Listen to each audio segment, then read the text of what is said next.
going on, guys? Jurassic here. Today we're going to be learning how to make clouds inside of Blender. So we're going to start a new general, and we're actually going to be using the default cube. You can do this in any mesh, however, but a cube will be the easiest to get the shape that we want.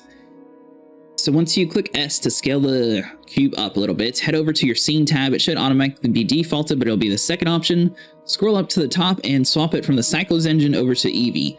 Eevee is going to have the volumetrics, which we're going to be using. So you want to turn on ambient occlusion, bloom, screen space, reflections, and make sure you have refractions on, motion blur, which I found to work to make it look a little bit nicer while the clouds are moving.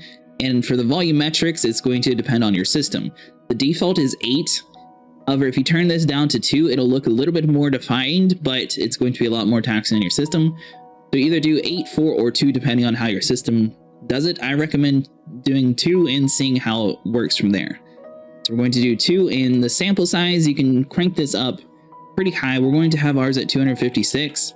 If your system can't handle it, once again, I recommend lowering it down just a little bit to 164 and start doing intervals like that. And also have volumetric shadows turned on.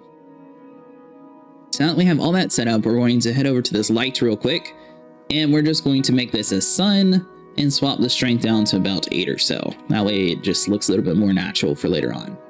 And that's basically it for inside of our layout tab. So once you get all that done, you want to head over to our shading area, and this is where the magic happens. So we always start off with the principled BSDF. We're not actually using it this time because we don't want a solid. So we'll delete that and do Shift A, add in a principled volume. So if you type in volume, it should be the second option, and you want to plug the volume into the volume. And you'll notice that it goes from this solid feel over to a gaseous feel. Now, if you swap over to the fourth view, it's going to show that it's actually a white gas texture instead of a black, just so you guys are aware. And to have it so it's controlled on the density, if you notice, if we lower this down, it'll slowly start dissipating apart. We're going to add in a color ramp. This color ramp is going to control how dense it's going to look. We'll plug the color into the density. Then we're actually going to have a gradient texture. That way it gives it like a little bit more of a 3D feel to the clouds. And that's going to be plugged into the factor. You can keep that at default. I recommend turning this up just a little bit, then bringing this guy down to right about there, right in line with the RGB down arrow. All right, so now that we have that set up, you'll notice it's going to start slowly looking more like a cloud. The clouds sort of have parts that look kind of like a transparent, sort of like broken apart feel to it. So we want to add in a mix shader from here. So we're going to search for mix, put the mix shader in between these two. If you put it directly in between, it's actually going to automatically plug in for you. Then add in a transparent node for the bottom shader. And it's called transparent BSDF. Plug the BSDF into the bottom and give it a second. You'll notice it's starting to slowly take its form.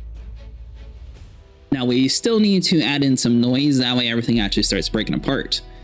So to do this, we're going to add in a color ramp. So you can do Shift D on our original color ramp and just bring it up here if you want to. Grab the color, plug it into the factor, and then we're going to add in a noise texture. So the noise texture from here, factor plugs into the factor, and now you'll see that the clouds are starting to break apart. Now, if you want to animate it like in the beginning of the video, instead of having this on 3D, have it on 4D. Notice that it starts with scale. On the 4D, you'll notice that it has a new W, and the W is what we actually control. So a lot of these options don't necessarily matter yet because we haven't actually brought the color ramp together. So you'll notice that the black and white are relatively far apart. So you want to slowly start bringing these in until you get something that you're happy with. So the more we bring this in, you'll notice the more it's broken apart and looks a little bit more like a cloud. And you want to increase the detail to about 16 or so. In the scale, you can sort of play around with this and see where you're happy with. Something around 8 is a little thick. 4 sort of gives it the clouds that are sort of like spaced apart a little bit, so we'll probably do it like that in today's video. Now, if you want to have it animated like in the example in the beginning of this video, you'll notice in the 4D we have this W slider. W is actually going to be controlling where it's going to be positioned. So that's how you get the clouds sort of look like they're moving around. So to animate this, you want to head over to the corner and you'll see that there's going to be this little crosshair. Click and drag over, and it's going to make a whole new area that you're able to change. And click on this little circle here, and you're going to swap over to your animation, which would be under the animation timeline. So now at frame, hold on, we want to start at the beginning. So at frame 1, have the W right click and insert a keyframe. And then on frame 100, for example, have this at 3. And then insert a keyframe. And now it's going to slowly move across and turn into its own shape. You'll notice that while you click play, it's going to look super weird and it's just going to basically fill in with gas. That's because it's procedurally generating so quickly that it's really hard for the system to show you. However, if you click on frame by frame, you can actually see everything pretty clear. So now that we have all that set up, we're going to head back over to the layout tab. Swap over to our 4th view. This is going to be where the clouds actually look like, and this is where you can play with your cube size, shape, and everything like that, and the clouds will actually shrink down or expand however you want to. Now there is going to be a couple things that we want to do different. We're going to change the frame rate to 60 frames per second since it typically looks a little bit better.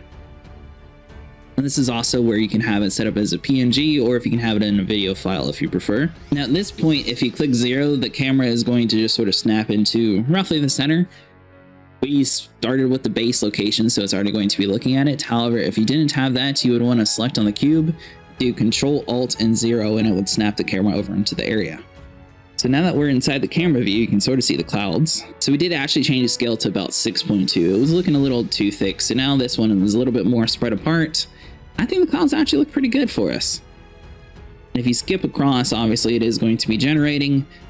Now you can actually shrink the cube itself to get the clouds to look in different shapes and sizes. Now if you were to scale this in like the Z axis, for example, you can actually bring the clouds in so it looks like it's going to be moving across in a real world plane. All right, so now you might want to add in a couple lights. So hold Shift A, head over into the light area and do a couple points. And these, I would recommend just sort of spread them apart to wherever you want. Head over to the light bulb, and I found that it's actually about 150 watts, seems to be not too intrusive on it since we do have the bloom turned up. And you might want to add like a little bit of coloration to it, not too much, but just like a little bit. Do 300 there. So we'll do like a light blue up top and then like a dark bluish white over here in the bottom. That way it sort of gives it like a real cloud feel to it. So we'll change this. I'm going to do it kind of darker, and we'll have this at about 300 or so. Now if we go inside of our camera, yeah, I think that looks pretty good. And you'll notice the light is going to be shining on everything, so if you wanted it to be at a little bit different angle, you could, instead of a point, you could do a spot or an area. So for example, if you did a area and had it sort of angled like that, it's going to shine on all the clouds in that region, which is going to make it look a little bit more natural. The dark point down here doesn't necessarily matter because it's mostly just making a dark feel to it. But whenever you guys are done playing around, all you have to do is now render this out, and you can bring the clouds into whatever scene you're wanting to do and slowly build upon it. If this tutorial helped, make sure you guys leave a like and subscribe, and I'll see you guys in the next one.